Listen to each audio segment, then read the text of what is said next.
আপু শুনতে পাচ্ছেন? জি, এখন শুনতে পাচ্ছি। এখন শোনা যাচ্ছে।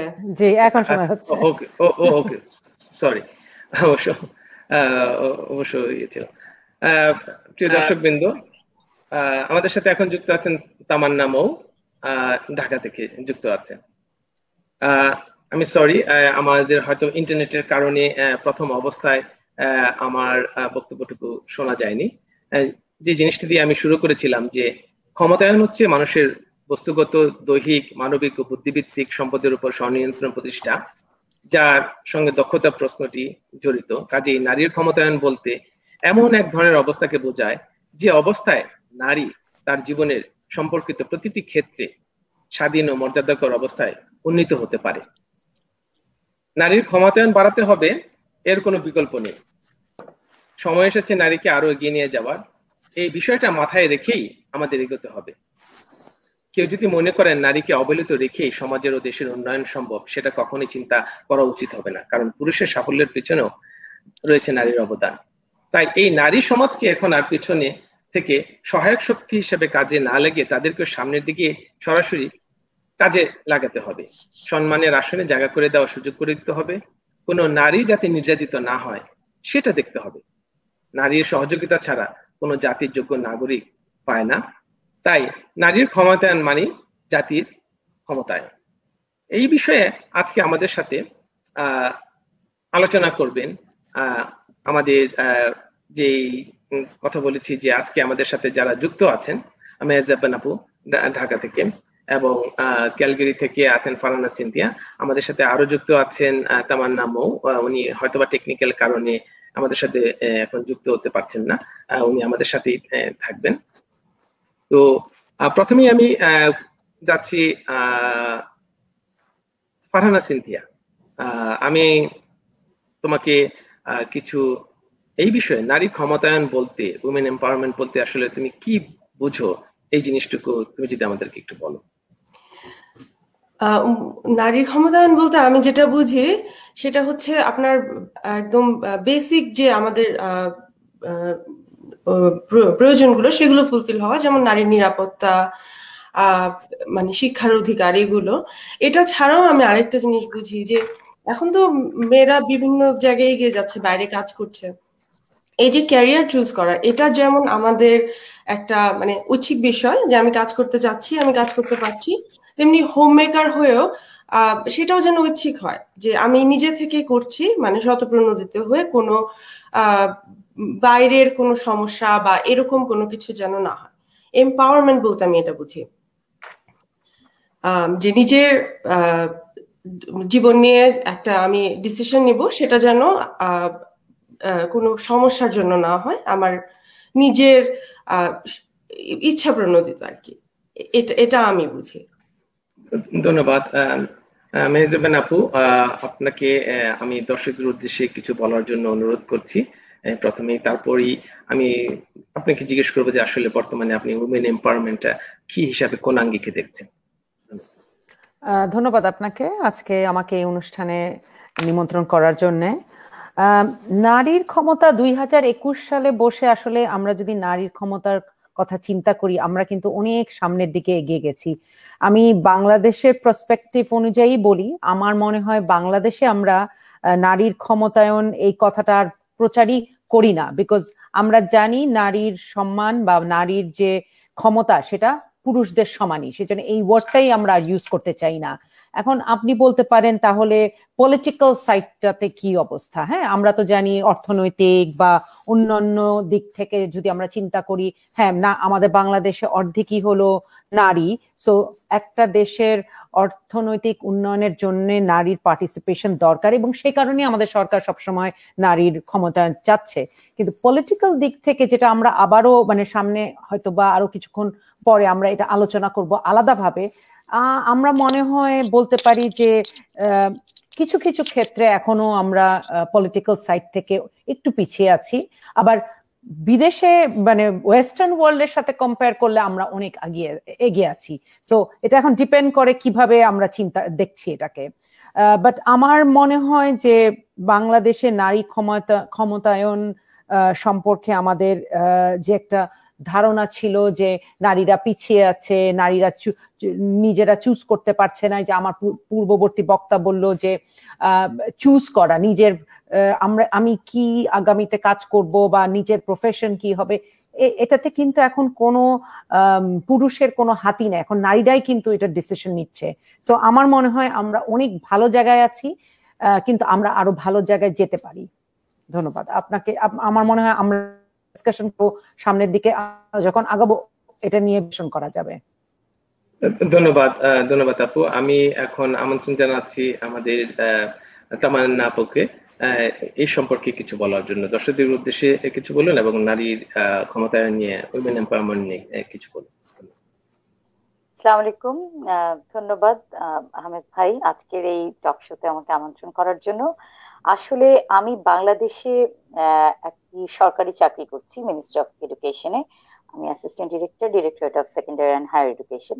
তো আমরা যেটা ডিল করছি, আমার কাছে মনে হয় যে বাংলাদেশে নারী পুরুষ ইকুয়ালি আমাদের শিক্ষা থেকে শুরু করে প্রতিটা সেক্টরে তারা ইকুয়ালি ট্রিটেড হচ্ছেন।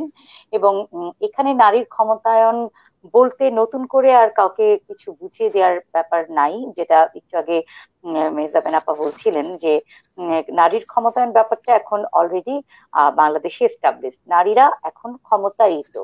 কিন্তু নারী অধিকার নিয়ে যদি কোনো কথা বলতে চাই যে নারীর সকল ক্ষেত্রে নারীর অধিকার আমরা সংরক্ষিত করতে পারছি কিনা, শিক্ষা থেকে শুরু করে তাদের চাকরি, তাদের বাসস্থান, তাদের যে জেন্ডার ইকুয়ালিটির যে বিষয়গুলো সবকিছু মিলে আমরা যেটা করছি যে এখন এসডিজি অর্জন করার জন্য, সাস্টেইনেবল ডেভেলপমেন্ট গোলের আমাদের যে গোল 5 gender equality and all women's and girl, এই বিষয়টাকে মাথায় রেখে আমরা এখন এসডিজি বাস্তবায়ন করতে যাচ্ছি। এবং আমরা নারীর প্রতিটা ক্ষেত্রে সমাজের বিভিন্ন সেক্টর থেকে শুরু করে নারীর প্রতিটা ক্ষেত্রে যাতে নারীর সমান অধিকার বাস্তবায়িত হয় সেটি নিয়ে আমরা আসলে প্রতিনিয়ত আমাদের সরকার কাজ করে যাচ্ছেন। এবং আমরাও সেই একই চিন্তা করেই আমরা এগুচ্ছি যে নারীর অধিকার যাতে সংরক্ষিত হয় এবং নারীরা যাতে কোনো দিক থেকে পুরুষের থেকে পিছিয়ে না থাকে, তারা যাতে সব দিক থেকে ইকুয়ালিটি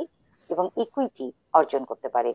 আমি নারী অধিকার এবং নারীর ক্ষমতায়ন বলতে এটাই বুঝি যে অনেক ক্ষেত্রে এখন নারীরা এগিয়ে গেছে। নাম্বার অফ ওয়ার্কিং ওমেন এখন বেড়ে গেছে। 2016 সালে যেখানে ছিল 16.2, সেখান থেকে এখন বেড়ে 18.2-তে চলে এসেছে। এটা হচ্ছে যে ওয়ার্কিং ওমেনের যে স্ট্যাটিস্টিক্সটা বললাম। তো আমরা সব দিক থেকে দেখি যে এর পরও অনেক রকম সমস্যা আসলে রয়ে গেছে, যেগুলো নিয়ে আমরা আজকে আরো আলোচনা করব।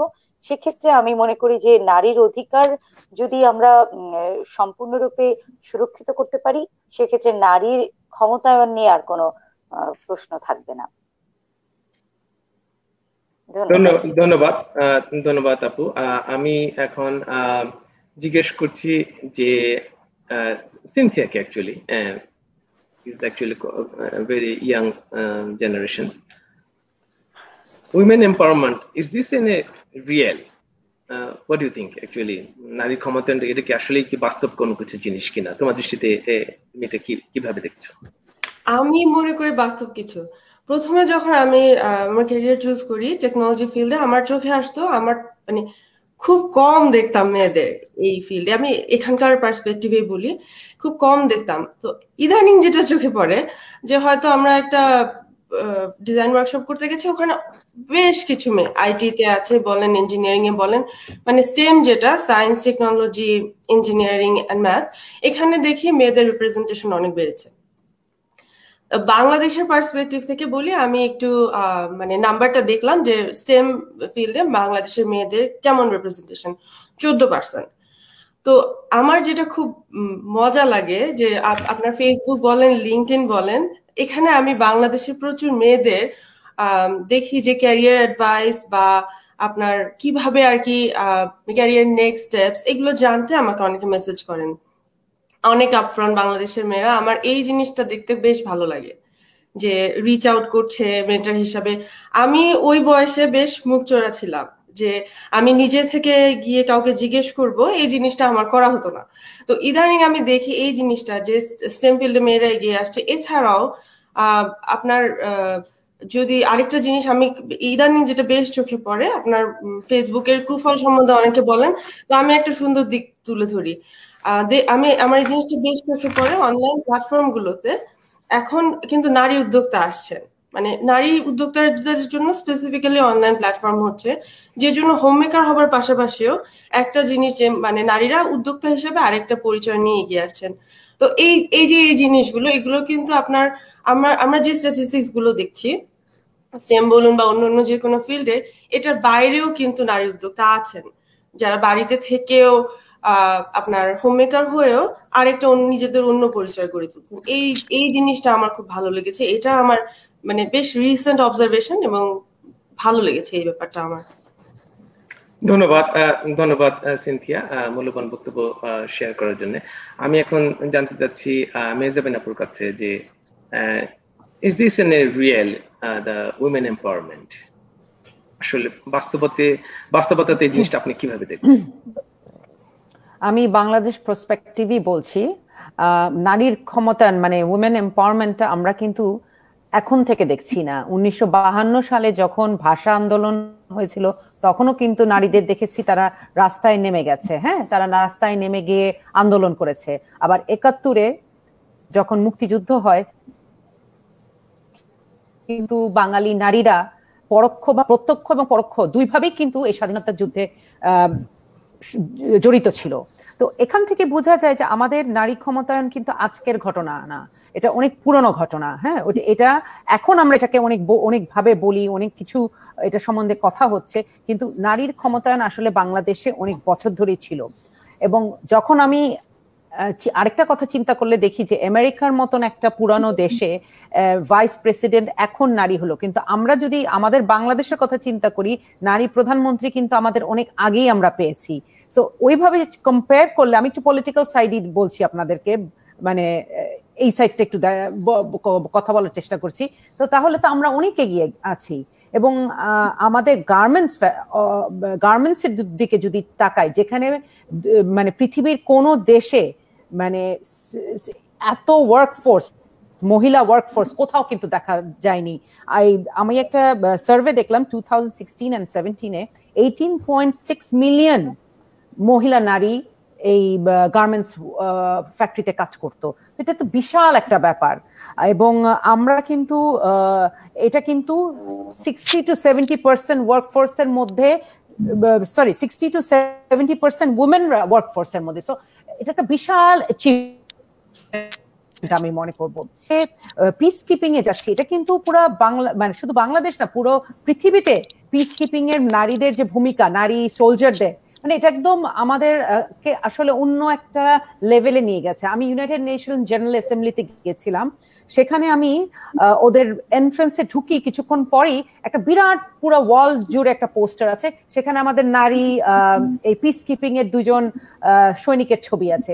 দেখে এত ভালো লাগলো, আসলে এটা দেখেও মনে হয় মানে মনটা আসলে অনেক মানে অন্যরকম হয়ে যায় যে আমাদের নারীরা ইতে মানে ইউনাইটেড নেশন জেনারেল অ্যাসেম্বলিতে ওয়ালের মধ্যে আছে।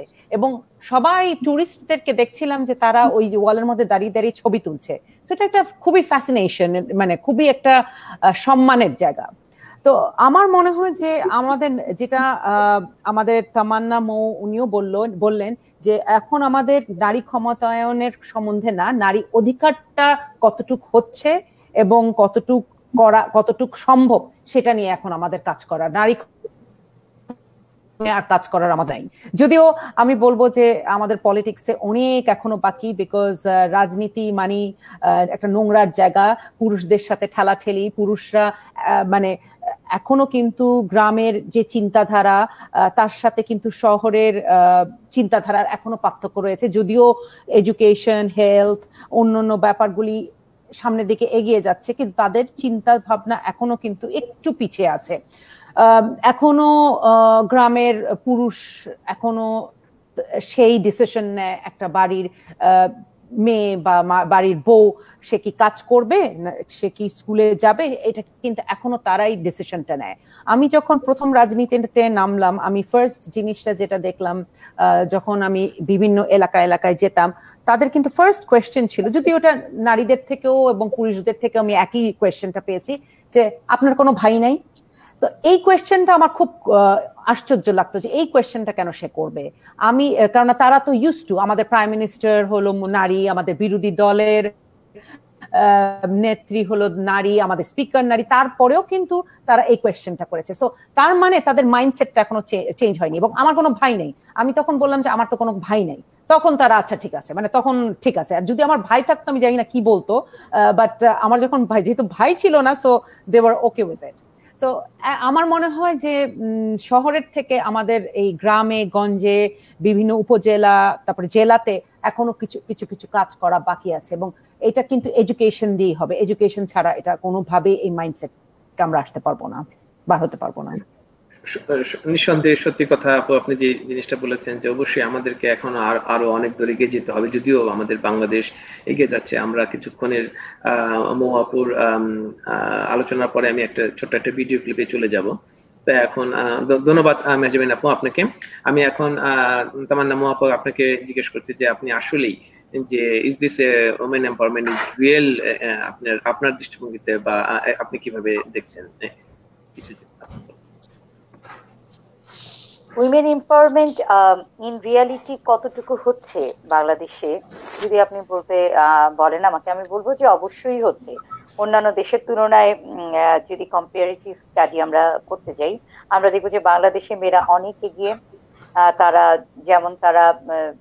যে কোনো সরকারি চাকরি বলেন বা পুলিশ বলেন বা শান্তিরক্ষী বাহিনীতে বলেন, যে কোনো গার্মেন্টস সেক্টর বলেন, অর্থনৈতিক যে কর্মকাণ্ড সেখানে তাদের সম্পূর্ণ রকম তাদের পার্টিসিপেশন আছে 100%। তো ইভেন আমাদের বাংলাদেশের নারী কর্মীরা বিভিন্ন দেশে কাজ করতে যাচ্ছেন, তারা রিমিটেন্স পাঠাচ্ছেন, কাজে তাদের যে পার্টিসিপেশন এটা কোনোভাবেই পুরুষদের চেয়ে কম না।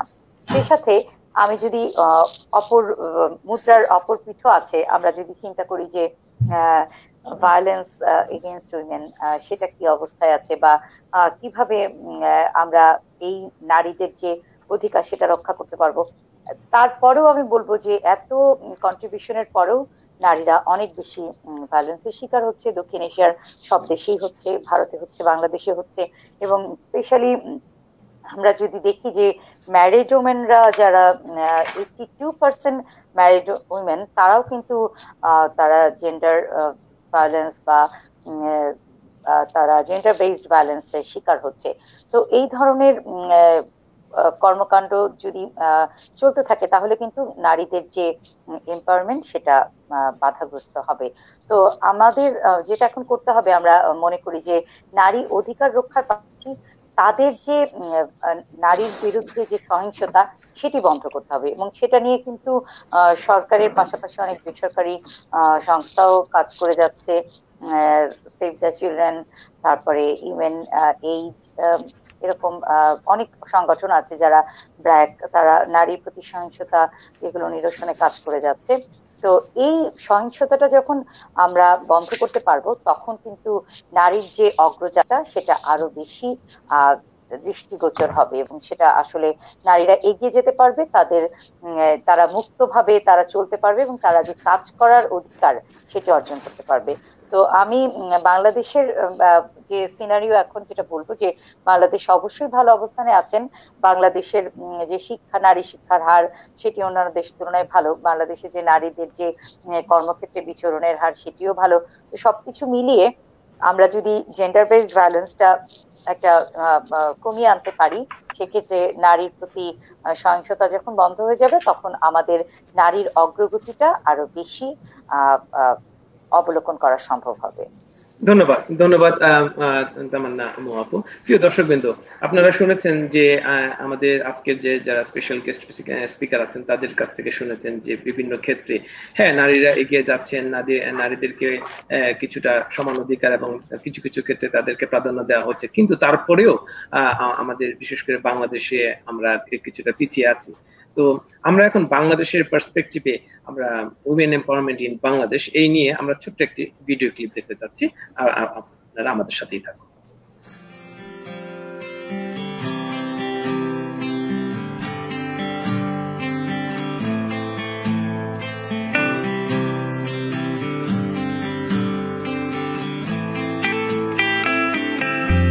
বাংলাদেশ আজ বিশ্বের বিস্ময়ে সমতা আর মানবতার প্রতীক, উন্নয়ন ও ইতিবাচক পরিবর্তনের রোল মডেল।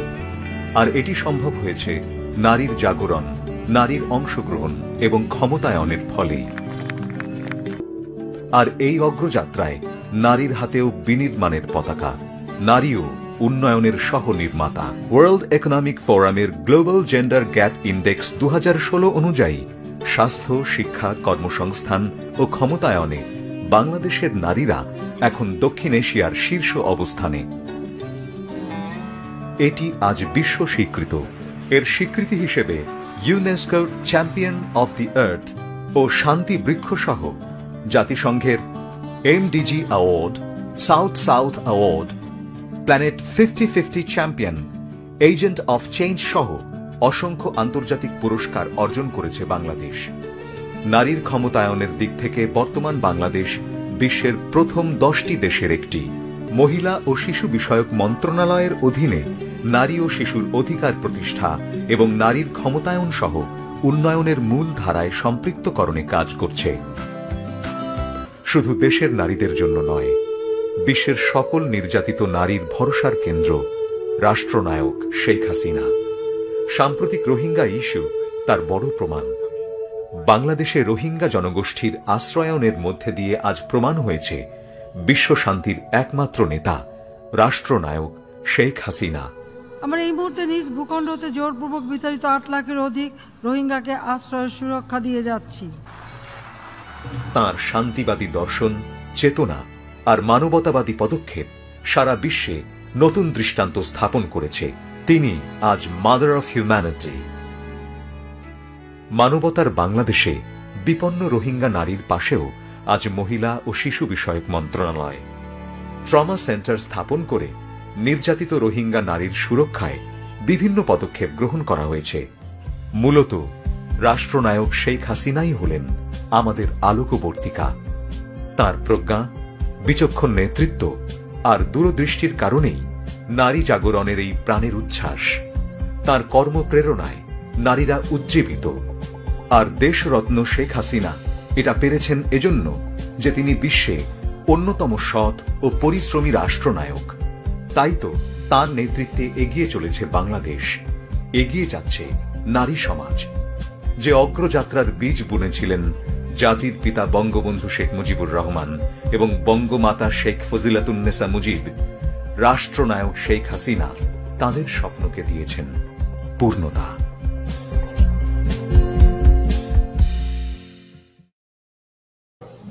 ধন্যবাদ প্রিয় দর্শকবৃন্দ, আমাদের সাথে থাকে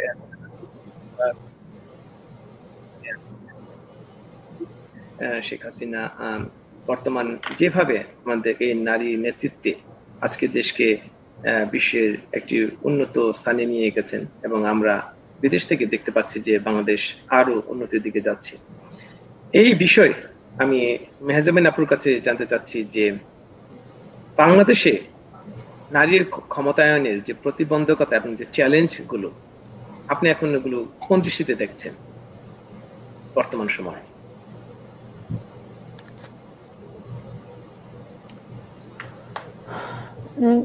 আমি তো আপনাকে আগেই বলেছিলাম যে পলিটিক্যালি আমার মনে হয় যে বাংলাদেশ এখনো নারীর যে পার্টিসিপেশন এটা অনেক পিছিয়ে আছে।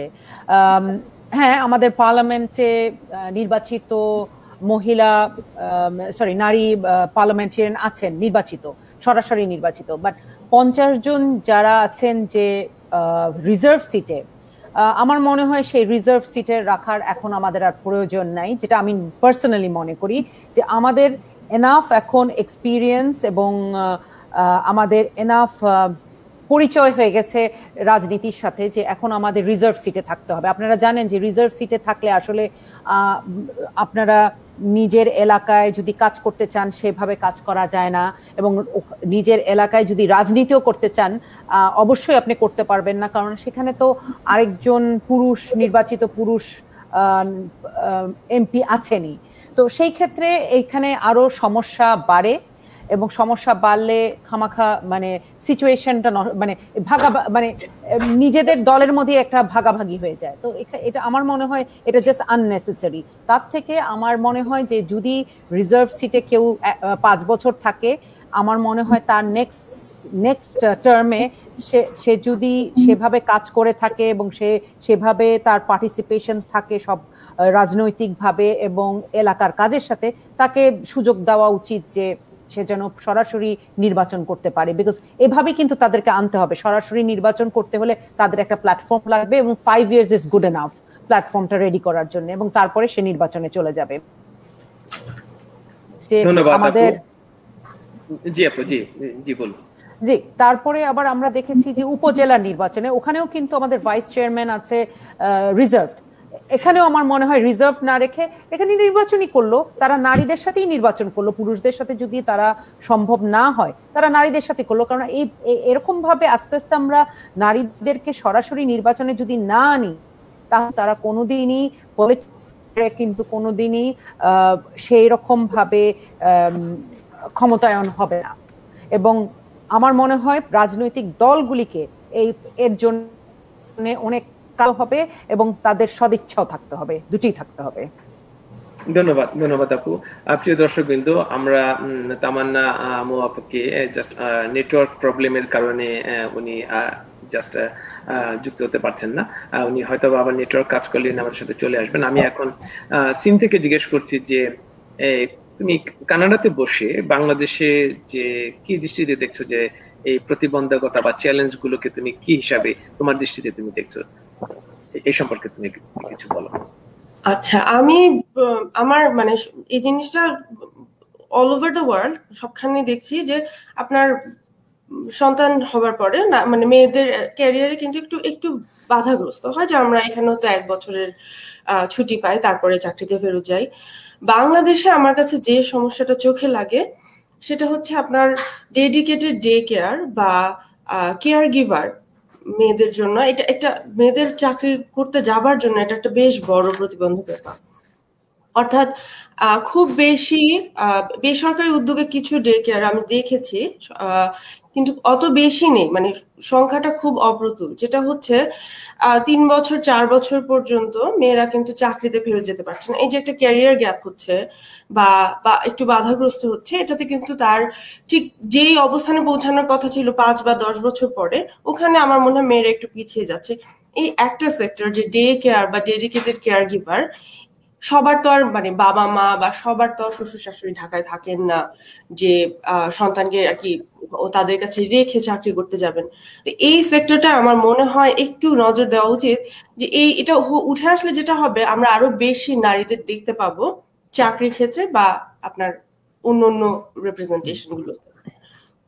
ধন্যবাদ মৌ, আমি তোমাকে অনেক ধন্যবাদ। আসলে সত্যিকারের কথা বলতে অবশ্যই আমরা যখন আমি হয়তোবা 17-18 বছর আগে বা 20 বছর আগে বাংলাদেশে যখন ছিলাম, তখনকার যে অবস্থা এখন বর্তমান সময়ের যে অবস্থা অনেকটুকু ডেভেলপ হয়েছে।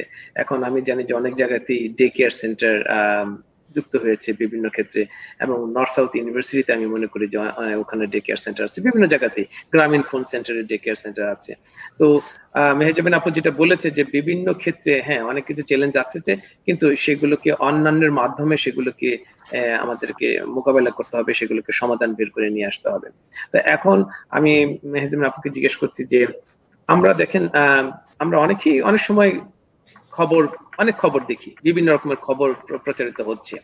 তো বিরোধী দলগুলো সাধারণত যে নারীর ক্ষমতায়ন নিয়ে যে বিভিন্ন রকমের যে কথা সামনে এগিয়ে আসা, এগুলো সাধারণত আমরা খুব কম দেখে থাকি আমাদের মিডিয়াতে। এর মূল কারণ আপনি কি মনে করছেন? আমি একটু ডে কেয়ার সেন্টারের কথাতে আবার ফেরত আসি।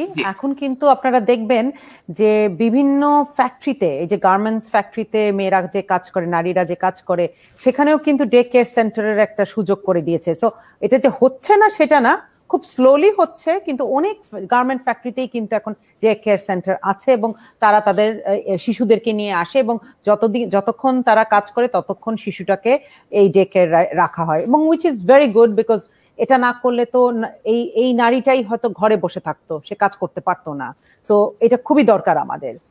আর আমার মনে হয় বিভিন্ন দলে একটা সদিচ্ছা থাকা উচিত, এবং যেহেতু আমাদের ইলেকশন কমিশনও বলে ফেলেছে যে প্রত্যেকটা পার্লামেন্টে আমাদের 33% নারীদের থাকতে হবে, হ্যাঁ, সেই ক্ষেত্রে আমার মনে হয় প্রত্যেকটা পলিটিক্যাল পার্টি তাদের নারীদেরকে সামনে নিয়ে আসার একটা উদ্যোগ নিতে হবে।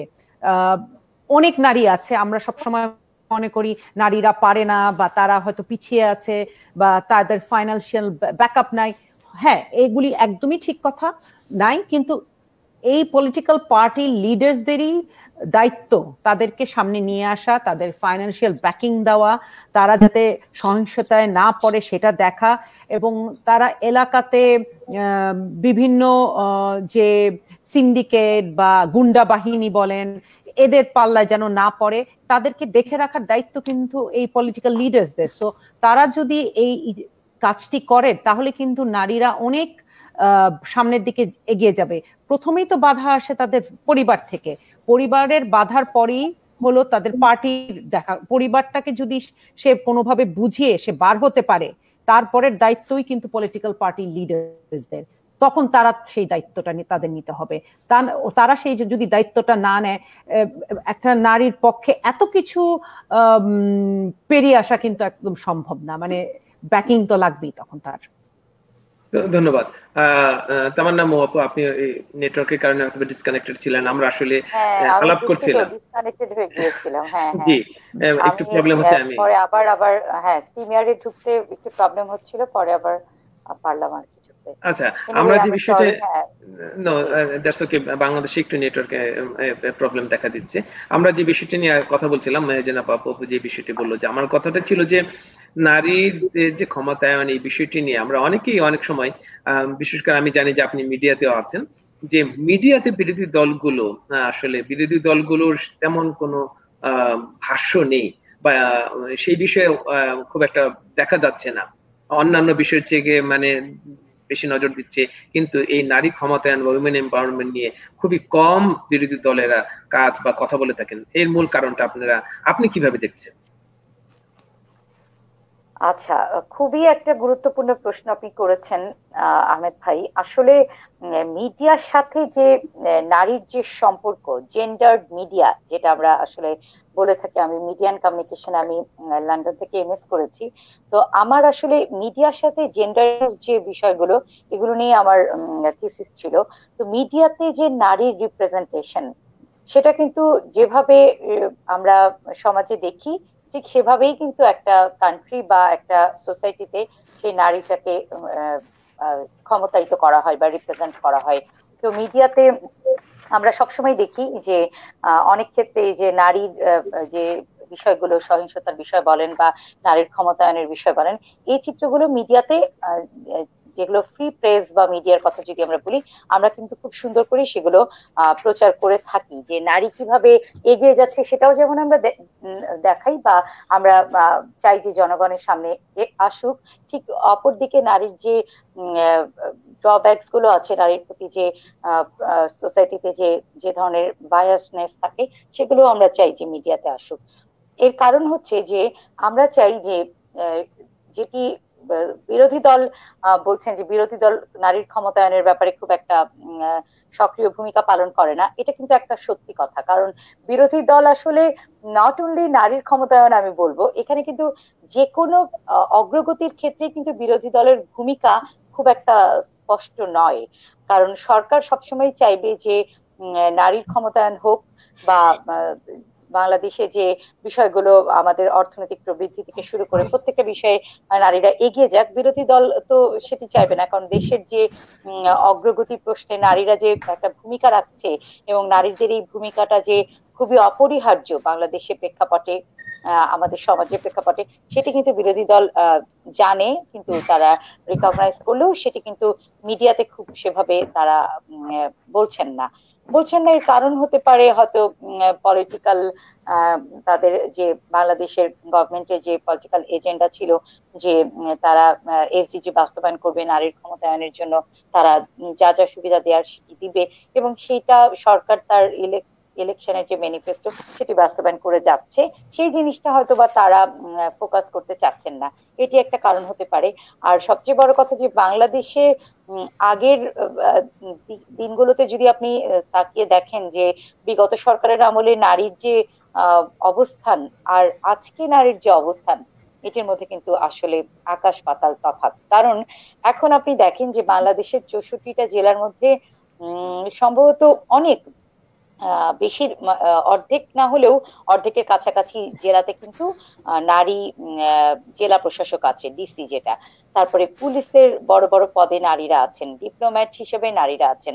তাহলে সরকারের বিভিন্ন সেক্টরে যেমন নারীরা কাজ করে যাচ্ছেন, ঠিক তেমনি আমাদের যে একটু আগে বলেছিলেন আরেকজন বক্তা যে আমাদের স্পিকার, আমাদের মাননীয় প্রধানমন্ত্রী, আমাদের সচিবদের মধ্যেও অনেকে আছেন, এবং আমাদের শিক্ষামন্ত্রী স্বয়ং একজন নারী। তাহলে নারীর ক্ষমতায়ন কোথায় নাই? প্রতিটা সেক্টরে আমাদের সরকার নারীর ক্ষমতায়ন বাস্তবায়ন করে যাচ্ছে।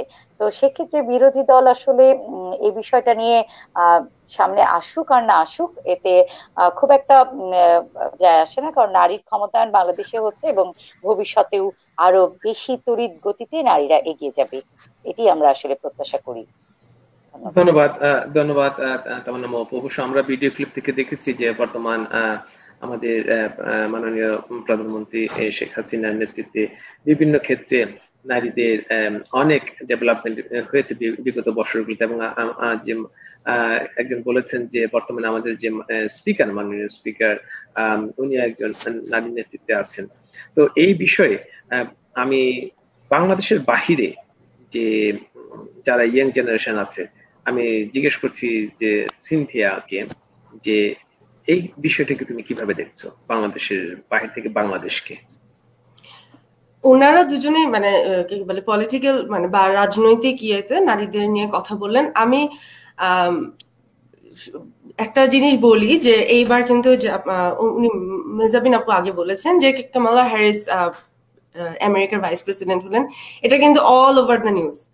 বাংলাদেশে কিন্তু আমরা আগে থেকে, আমি ওনার কথাটাই রিফ্লেক্ট করছি যে বাংলাদেশে কিন্তু অনেক আগে থেকে আমাদের এখনকার প্রধানমন্ত্রীও নারী, বিরোধী দলীয় নেত্রী নারী, আবার আমাদের স্পিকারও কিন্তু নারী, মানে রিপ্রেজেন্টেশনটা অনেক বেশি, মানে অ্যাটলিস্ট পলিটিক্যাল ইয়েতে আমি বলবো বাংলাদেশ রিপ্রেজেন্টেশনটা অনেক বেশি দেখি। কারণ এখানে যখন আমরা এমপি বলুন বা আমাদের অপোজিশন লিডার বা আমাদের মানে সরকারি দলের লিডার, মানে নারী রিপ্রেজেন্টেশনটা কম।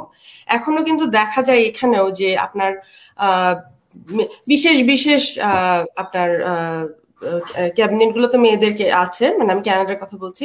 তো সেই হিসাবে বাংলাদেশের থেকে তাকালে আমার মনে হয় বাংলাদেশ অনেক এগিয়ে আছে, অন্তত পলিটিক্যাল ফিল্ডে। ধন্যবাদ। ধন্যবাদ সিনথিয়া। আমরা আবারও ছোট্ট একটি ব্রেক নিচ্ছি। ব্রেকের পরে আমরা ফিরে আসবো। প্রিয় দর্শক বন্ধু, আমরা জানতে চাবো আমাদের আজকে যারা গেস্ট স্পিকার আছেন তাদের জীবনের ক্ষেত্র থেকে একটি সুন্দর করে একটি ঘটনা, যে যারা সফলতা লাভ করেছেন আমাদের মাননীয় আজকে যে যারা গেস্ট স্পিকার তাদের কাছ থেকে জানতে চাবো। প্রিয় দর্শক বন্ধু, আমরা আমাদের সাথে থাকুন। আমরা ছোট্ট জাস্ট একটি বিরতি নিচ্ছি। ধন্যবাদ।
প্রিয় দর্শকবৃন্দ, আপনাদেরকে আবারও ধন্যবাদ আমাদের সাথে থাকার জন্য। আমরা যেখানে শেষ করেছিলাম ফারহানা সিনথিয়া, আমি ফারহানা সিনথিয়ার কাছে আবার ফিরে যাচ্ছি যে ফারহানা সিনথিয়ার এতটুকু জীবনে দেশে এবং বিদেশে এমন কিছু একটি ঘটনা কি আছে যেটা কিনা আমাদের দর্শকদের সামনে বলা যায়? একটু ইন্টারেস্টিং মজার জিনিস একটা শেয়ার করি। এটা তো ভাষার মাস, তো আমি যখন আপনার রেজুমে গুলো ফিল আউট করি তখন সবসময় লিখি বা আমার স্কিল সেটের আন্ডারে যে আমি বাংলা ভাষায় আমি লিখতে পড়তে খুব পারদর্শী। তো এরকম এক জায়গায় ইন্টারভিউ দিতে গেছি, তো তারা আমার নাম দেখে খুব কনফিউজ, ফারহানা সিনথিয়া। তো আমাকে যে ভাইস প্রেসিডেন্ট উনি জিজ্ঞেস করলেন, আমি একটা জিনিস বুঝলাম না, তোমার প্রথম নামটা তো আরবি না? তো আমরা খুব আলোচনা করছিলাম যে আসলে তুমি কোন, আসলে কোথাকার মানুষ এরকম। তাই আমি তো জিজ্ঞেস করলাম যে তোমাদের মানে কি সিদ্ধান্তে পৌঁছালা শেষমেশ? আমরা ভেবে নিলাম তুমি বাংলাদেশি আরব। তা আমি হেসে ফেললাম কি, না এরকম কোনো কিছু না, আমি বাংলাদেশি। তো যাই হোক, মানে আমার কাছে যেটা মনে হয় যে আমি যে অন্য বাংলা ভাষা যে কথা বলতে এবং লিখতে পারি, এখনো যে চর্চাটা চালিয়ে যাচ্ছি, এটা আমাকে চাকরি ক্ষেত্রে বেশ সাহায্য করে। এবং আমার ফিল্ডেও অনেক সময় দেখা হয়ে যায় বা বাংলাদেশিদের সঙ্গে আমার হয়তো ইন্টারন্যাশনাল কোনো ইয়েতে গেলাম, তো ওই সময় খুব ভালো লাগে। এই জিনিসটা আমি খুব চমৎকৃত হই এবং আমি চর্চাটা ধরে রাখতে চাই সবসময় যে আমার বাংলা যে আমার মাতৃভাষা, এবং আমি এই স্কিল, এই পরিচয় আমি খুব গর্বিত। ধন্যবাদ ধন্যবাদ ফারহানা। আমি তামান্না মুয়া আপুর কাছে যাচ্ছি যে আপনি আপনার ব্যক্তিগত জীবনে একটা সুন্দর একটা সফলতার উদাহরণ যদি আমাদেরকে শোনান, যে নারী হিসাবে আপনি সেখানে এসে গর্ববোধ করুন। আচ্ছা, ধন্যবাদ। আসলে আজকের যে আলোচনা অনুষ্ঠান, এটি যেহেতু উইমেন এম্পাওয়ারমেন্ট নিয়ে, আমি আসলে আমার জীবনের একটা ছোট্ট ঘটনা মনে পড়ে গেল, সেটি আপনাদের সাথে এখন শেয়ার করব। সেটা হচ্ছে যে 2016 সালে আমি জাপান গভর্নমেন্টের একটা ফেলোশিপ পেয়েছিলাম। এটার নাম হচ্ছে জেডিএস। জেডিএস মানে জাপান ডেভেলপমেন্ট স্কলারশিপ, এটা জাইকার। তো ওখানে এটা হচ্ছে যে গভর্নমেন্ট অফিসারদের জন্য একটা ফেলোশিপ জাইকার থেকে পাওয়া যায়। বাংলাদেশের অনেক গভর্নমেন্ট অফিসাররা কম্পিট করে এখানে এই ফেলোশিপটা পায়। আমি পেয়েছিলাম এই ফেলোশিপটা 2016 সালে। আমি জাপানে গেলাম 2016 অগস্টে। তো আমার সাথে আরো অনেকে গিয়েছিল। তো যারা গিয়েছিল আমার ইউনিভার্সিটিতে, পার্টিকুলারলি আমার ইউনিভার্সিটিটা ছিল ওসাকা থেকে প্রায় 2 ঘন্টা। জায়গাটার নাম হচ্ছে ইয়ামাগুচি ইউনিভার্সিটি। তো আপনি হয়তো সার্চ দিলে দেখতে পাবেন, খুব সুন্দর ইউনিভার্সিটি। তো অনেক বড় একটা পাবলিক ইউনিভার্সিটি। ইয়ামাগুচি ইউনিভার্সিটিতে আমার সাথে আরো 5টা ছেলে অফিসার গিয়েছিল। তারা ছিল মেল অফিসার এবং I was the only female officer at that time. তো আমার কাছে মনে হয়েছে যে আমি অবশ্যই ছেলেদের সাথে কম্পিট করে এক্সেপশনাল রেজাল্ট করে আমি এখানে এসেছি, এবং আমার সাথে কিন্তু আর কোনো নারী পার্টিসিপেন্ট ছিল না। তো আমার কাছে প্রথম দিকে একটু মনে হয়েছে যে এখানে ছেলেদের রেশিওটা একটু বেশি, মেয়েদের কম। তো 2-3 জন মেয়ে ছিল আমার সাথে, আরেকটা পুলিশের মেয়ে ছিল, কিন্তু সে অন্য একটা টোকিওর আরেকটা ইউনিভার্সিটিতে ছিল, মেইজি ইউনিভার্সিটি। তো আমি ছিলাম ইয়ামাগুচিতে 5টা ছেলের সাথে। তো আমি দেখতাম, সবসময় আমি অবজার্ভ করতাম যে তারা কিন্তু আমাকে একটু কোনো কোনো অফিসার ছিল তারা একটু সম্মানের চোখে দেখতো বা শ্রদ্ধার চোখে দেখতো, বাট কেউ কেউ কিন্তু ভাবতো যে আমি নাম বলবো না প্রকাশ্যে, বাট তারা কিন্তু ভাবতো যে এই মেয়েটা আমাদের সাথে কম্পিট করে সে একই একই কাতারে এসে সে চান্স পেয়েছে, এবং আমরা এতগুলো ছেলে, সে একা মেয়ে। তো আমার কাছে মনে হয়েছে যে এই জায়গাটাতে তাদের মাইন্ডসেটটা কিন্তু এখনো চেঞ্জ হয়নি। তো এই বিষয়টা আমার কাছে যেমন রিমার্কেবল, তেমনি আমার কাছে ভালো খারাপ দুটোই, মানে বলতে পারেন যে বিটার সুইট এক্সপিরিয়েন্স যেটাকে বলা হয়। তারপর আমি মনে করি যে এই যে নারী ক্ষমতায়নের ক্ষেত্রে আমরা একটু একটু করে এগিয়ে যাচ্ছি, আমি সে সময় একটা এক্সাম্পল ক্রিয়েট করেছি। অন্য অন্য বছর হয়তো আরো একজনের জায়গায় 2জন মেয়ে যাবে, তারপরে 3জন মেয়ে যাবে, এভাবে করে কিন্তু একটা সমতা, যে 5জন বা 5জন মেয়ে 5জন ছেলে, এরকম একটা সমতার একটা জায়গা আমাদের বাংলাদেশে আমরা নারীরা তৈরি করতে পারবো, এবং সে ব্যাপারে আমি আশাবাদী। আর আপনারা যেরকম উদ্যোগ নিয়েছেন, এখানে কানাডা প্রবাসী ফারহানা আপু, উনি বললেন, মেজাবিন আপা, উনি তো অনেক বড় প্ল্যাটফর্মে কাজ করেন, রাজনীতির সাথে সাথে। তো সবকিছু মিলিয়ে আমার মনে হয় যে আমরা যদি নারীর ক্ষমতায়নের জন্য সোচ্চার হই এবং আমরা যদি সেভাবে নিজেদেরকে গড়ে তুলতে পারি, কাজ করতে পারি, এবং আমরা নিজেদেরকে তৈরি করতে পারি যে আমরা ছেলেদের সাথে একই কাতারে কাজ করব, এবং আমাদের পিছিয়ে রাখার মতো কোনো শক্তি যেন আমাদেরকে পিছিয়ে রাখতে না পারে। তো ফ্যামিলি থেকেই যেহেতু আমরা শুরু থেকেই আমরা চিন্তা করবো যে আমরা আমাদের কিভাবে আমরা আমাদের বাচ্চাদেরকে বড় করবো এবং তাদের মাইন্ডসেটটা কিভাবে চেঞ্জ করবো, যে নারী পুরুষ যে ব্যাপারটা যে আলাদা, এবং এই তাদের যে ফিজিক্যাল যে ডিফারেন্স, এটার সাথে যে তাদের জীবনের আর কোনো ক্ষেত্রে যে এই ডিফারেন্সটা থাকতে পারবে না, এটাই আসলে আমরা এস্টাবলিশ করার চেষ্টা করবো। এবং আমাদের সরকার যেভাবে কাজ করে যাচ্ছে, যে নারীর সম অধিকার রক্ষায় তারা যেভাবে বিভিন্ন রকম জেন্ডার ইকুয়ালিটি নিয়ে কাজ করে যাচ্ছে, তাতে খুব তাড়াতাড়ি আমার মনে হয় যে আমরা কাঙ্ক্ষিত লক্ষ্যে পৌঁছতে পারবো। ধন্যবাদ। ধন্যবাদ তামান্না আপু, আপনাকে সুন্দরভাবে আপনার জীবনের একটি আমাদের স্মৃতি আমাদের সাথে শেয়ার করার জন্য। আমি এখন যাচ্ছি আমাদের অবশ্যই যে তামান্না আপন বলেছে যে অত্যন্ত অভিজ্ঞতার আলোকিত যে একজন ব্যক্তি মেহজাবিন আপু। আমি অবশ্য বলে শেষ করতে পারবো না, ওনার অভিজ্ঞতা প্রচুর রাজনৈতিক ক্ষেত্রে এবং সোশ্যাল ওয়ার্কিং এর ক্ষেত্রে, বিভিন্ন ক্ষেত্রে। আমি হয়তোবা উনি যদি বলতে চান বেশ অনেকগুলি হয়তোবা বলতে পারবেন। আমি মেহজাবিন আপুকে বলছি যে আপনার জীবনে একটি স্মরণীয় যে একটি সফলতা আপনি মনে করেন, সেটা আপনি আমাদের সাথে একটু শেয়ার করুন।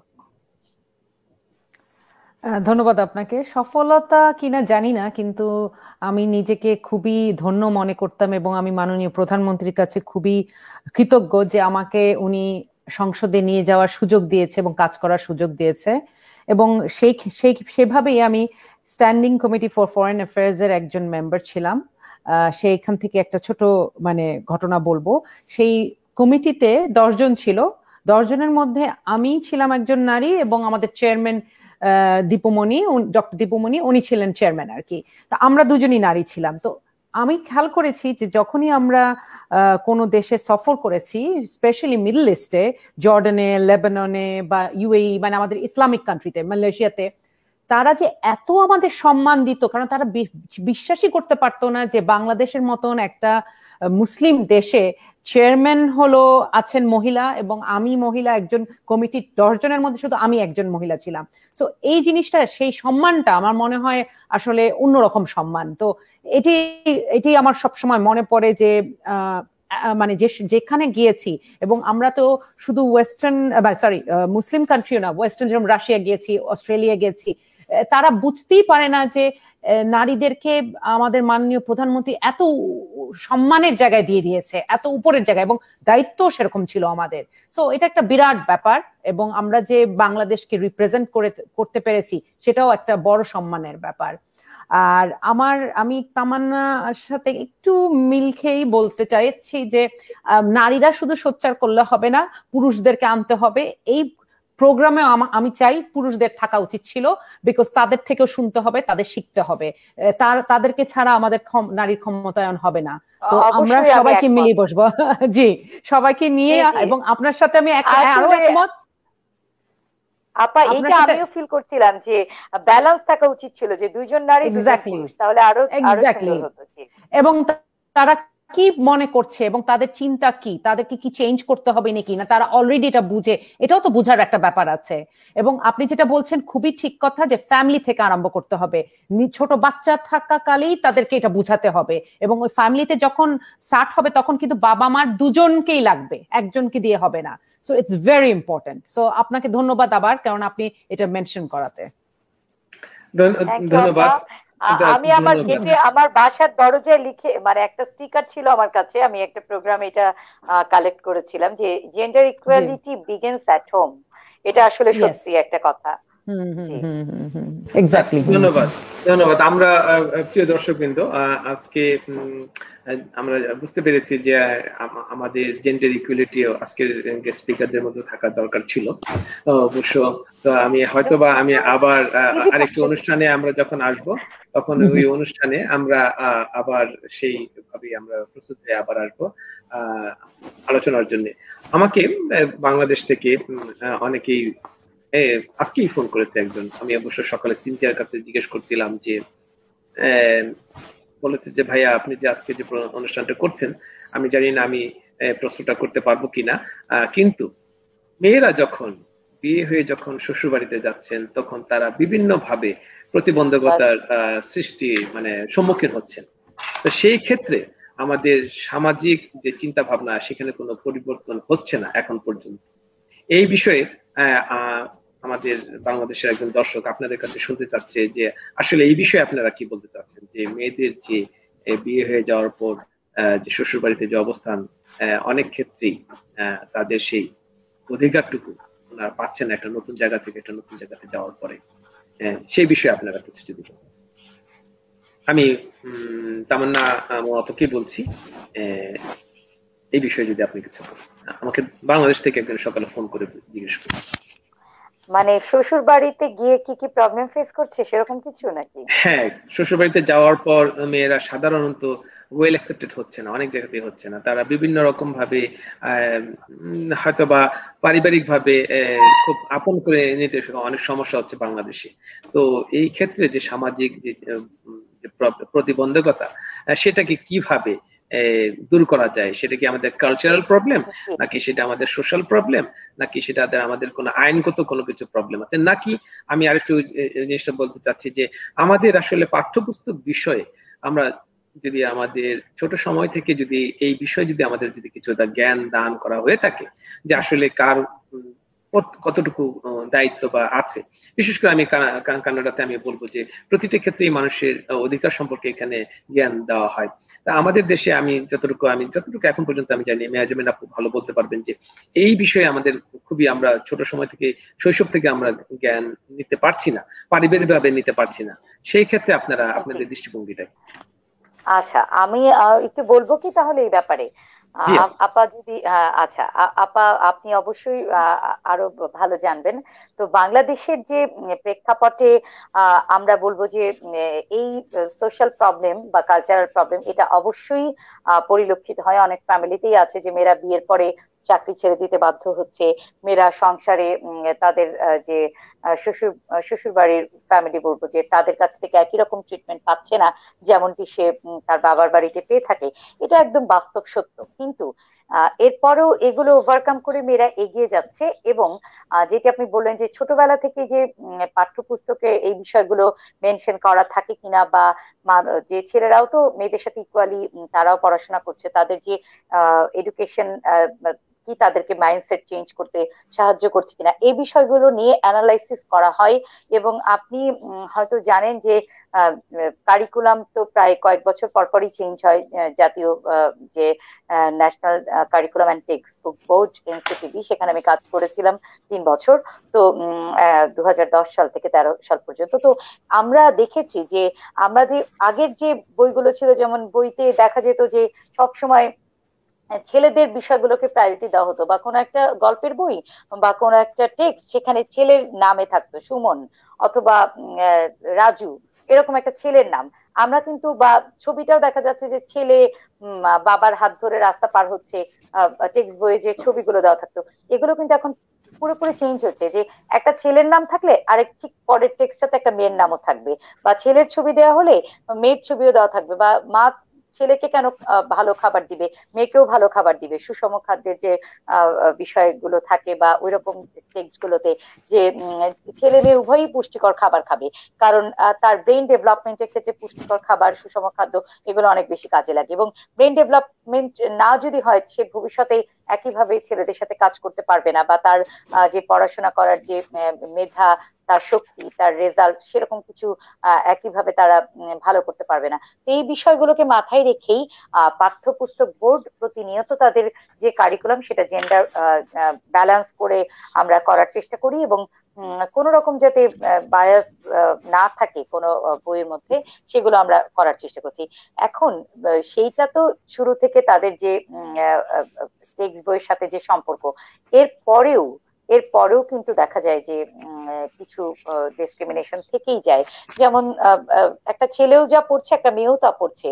ছেলেরা ধারণা করা হয় যে ছেলেরা সায়েন্সে খুব ভালো করবে, মেয়েরা আর্টসে খুব ভালো করবে, মেয়েরা হোম ইকোনমিক্স পড়বে, ছেলেরা পড়বে ম্যাথস, মেয়েরা বিদেশে কাজ করতে পারবে না, ছেলেরা বিভিন্ন ফরেন সার্ভিসে কাজ করবে, বা আমরা যদি বলি যে নাসায় কাজ করবে, বিজ্ঞানী হবে ছেলেরা। কিন্তু আজকাল তো মেয়েরাও হচ্ছে, মেয়েরাও তো পাইলট হচ্ছে, আমরা অনেক আগে থেকে জানি মেয়েরাও বিজ্ঞানী হচ্ছে।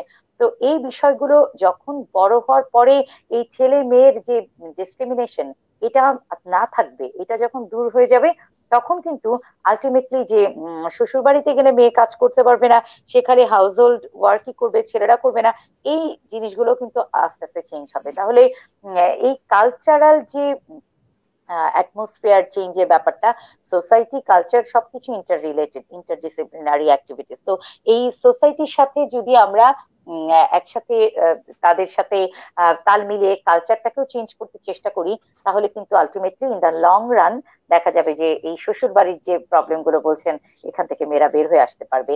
এবং আমি দেখেছি মেয়েরা যখন কন্ট্রিবিউট করে, তখন কিন্তু আমরা এই যে অনেক ছোট একটা অ্যাডের কথাই বলি, দেখা যায় যে শাশুড়ি প্রথমে চায় না যে মেয়ে কাজ করুক, তার ছেলের বউ কাজ করুক, তো যখন সে ফিনান্সিয়ালি কন্ট্রিবিউট করতে পারে, তখন কিন্তু সেই শাশুড়িও খুশি হয় যে আমার ছেলের বউ বা আমার ফ্যামিলির কেউ কাজ করতে পারছে। তো ব্যক্তিগতভাবে আমার ফ্যামিলিতে আমরা 2 বোন ছিলাম, আমার বড় বোন ডক্টর, আমি ছোট।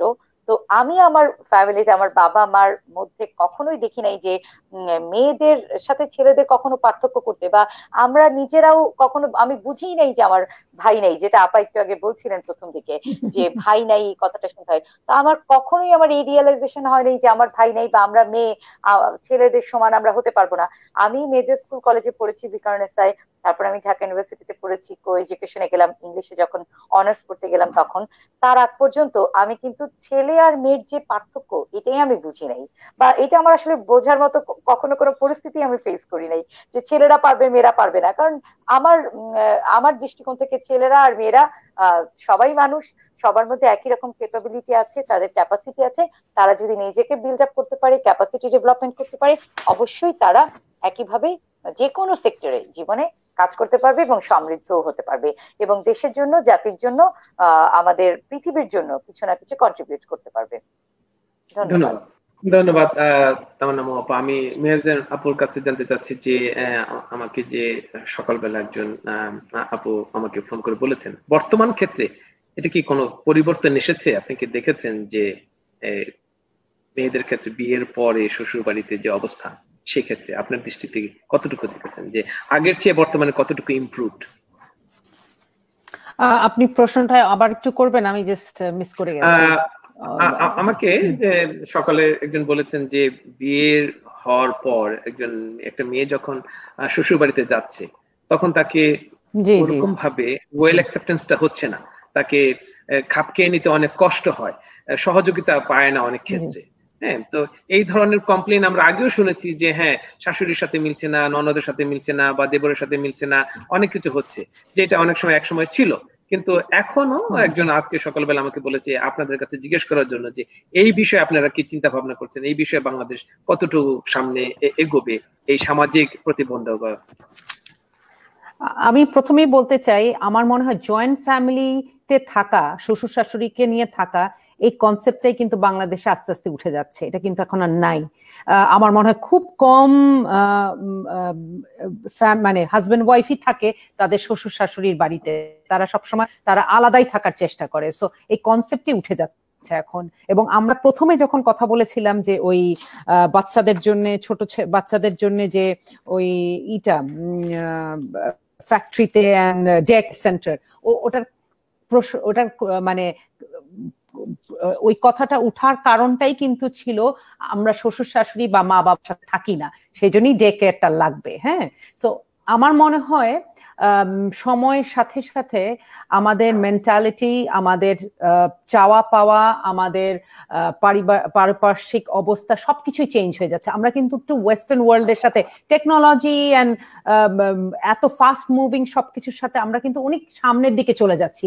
আমরা কিন্তু এখন ওই জয়েন্ট ফ্যামিলি, চাচা মামা খালা, এটা কিন্তু অনেক আগের কনসেপ্ট। শ্বশুর শাশুড়ি, হ্যাঁ শাশুড়ি হঠাৎ হঠাৎ আসে ঘুরতে, কিন্তু শাশুড়ি কিন্তু এখন কোনোভাবেই ওই 10 দিনের জন্য এসে তার ছেলের বউকে চেঞ্জ করার কোনো সুযোগই নাই। এবং আমি একদম 100% শিওর বেশিরভাগই ছেলের বউ তারা শাশুড়ির কথা শুনতে রাজি না এখন, সে চাকরি করুক না না করুক, বিকজ তার নিজের একটা সত্তা আছে, এখন সে কোনো কথা শুনতে রাজি না। কারণ সো আমার মনে হয় যে প্রশ্নটা করেছে হয়তো তার সমস্যা হচ্ছে, কিন্তু ইন জেনারেল আমরা তো সবসময় ইন জেনারেল কথা বলবো, আমরা তো একজনের সমস্যা নিয়ে কিছু কিছু তো সমস্যা থাকবেই, কিন্তু ইন জেনারেল আমার মনে হয় এটা একটা বিরাট সমস্যা না। এবং যেটা তামান্না বললো যে এখন সব নারীরাই ইন্ডিপেন্ডেন্ট এবং তারা কাজ করছে, যদি তারা চাকরি না করছে তারা বাসায় বসে হয়তো বুটিক চালাচ্ছে, এইভাবেও চলছে, কিন্তু তারা কারো কথা শুনতে রাজি না। এবং এটাতে কিন্তু তার রেসপেক্টটা বাড়ছে তার শ্বশুর শাশুড়ির কাছে, এটা তার রেসপেক্ট কিন্তু কমে যাচ্ছে না, কারণ সে আর্ন করছে, তার হাতে টাকা আছে, সো সে কন্ট্রিবিউট করছে তার ফ্যামিলিতে, সো অনেক রেসপেক্টই বাড়ছে। আমি একটা ছোট্ট জিনিস নোটিস করছিলাম, সেটা নিয়ে একটু কথা বলা উচিত মনে হয়। আমাদের যে লাস্ট 1 বছর ধরে যে দেখছি, এটা তামান্না আরো ভালো বলতে পারবে, হঠাৎ করে আমাদের রেপ কেসটা বেড়ে গেছিল। তো এই ব্যাপারে আপনারা এই যে মোরালিটি সম্বন্ধে, নৈতিকতার বিষয়ে আপনারা টেক্সট বুকসে কি করছেন? বিকজ এটা কিন্তু একটা বিরাট সমস্যা। হ্যাঁ, এটা শুধু আমাদের প্রিয় দর্শকবৃন্দ, আমাদের সেই আমি আপার ভাইয়া যদি একটু অনুমতি দেন, আমি আপার পয়েন্টার একটু অ্যান্সার দিতে চাচ্ছি। জি অবশ্যই অবশ্যই, নেটওয়ার্কের প্রবলেম হচ্ছে আপার ওখানে, আপনি বলুন। নেটওয়ার্কের প্রবলেম হচ্ছে। আচ্ছা, মাজহাবিন আপা যেটা বলছিলেন অত্যন্ত ভাইটাল একটা পয়েন্ট, যে ইদানিং দেখা যাচ্ছে যে সেক্সুয়াল হ্যারাসমেন্ট এটা সারা বিশ্বের সাথে সাথে বাংলাদেশেও বাড়ছে, এবং বিশেষ করে করোনাকালীন সময় আমরা দেখছি যে এটা একদম রাতারাতি বেড়ে গেছে। তো এটা নিয়ে আসলে আমাদের প্রত্যেকটা শিক্ষা প্রতিষ্ঠানে আমরা একটা কমিটি, মানে যৌন নির্যাতন বিরোধী যে একটা কমিটি সেরকম গঠন করার জন্য বলেছি, এবং এই ধরনের নিয়ে আমরা প্রতিটা অফিসেও কাজ করে যাচ্ছি। আমি নিজেও এই কমিটিতে কাজ করি, এবং এই বিষয়ে আসলে সবাইকে, নারী পুরুষ নির্বিশেষে সবাইকে একটা সোচ্চার ভূমিকা রাখার জন্য আমরা আসলে কাজ করে যাচ্ছি। এবং টেক্সট বইয়েও যাতে এই ধরনের সহিংসতা নিরসনে মানে বিভিন্ন রকম স্টোরি থাকে, সেটা নিয়েও আমরা আসলে চিন্তা ভাবনা করছি। ধন্যবাদ। ধন্যবাদ। সত্যি কথা বলেছেন আপু, আমাদের সাথে হয়তো ব্যাক করেছেন। ধন্যবাদ আপু, আপনি আপনার কথার কিছুটা উত্তর আমাদের তামান্না মৌ আপু দিয়েছেন যে টেক্সট বুকের ব্যাপারে। আপনি কন্টিনিউ করুন, যে একটু প্রবলেম হয়েছিল। জি আচ্ছা, আমি কথা বলবো না, তামান্না কথা বলবে? জি, উনি বলেছেন আপনার পয়েন্টটা, যেটা টেক্সট বুকের ব্যাপারে উনি কিছুটা দিয়েছেন, আপনি যখন নেটওয়ার্কে আউট ছিলেন, এখন বাকিটুকু আপনি। আচ্ছা আচ্ছা, না এটাই আমার প্রশ্ন ছিল যে এটা হঠাৎ করে আমাদের মধ্যে এত এই রেপ কেসগুলি কেন বাড়ছে?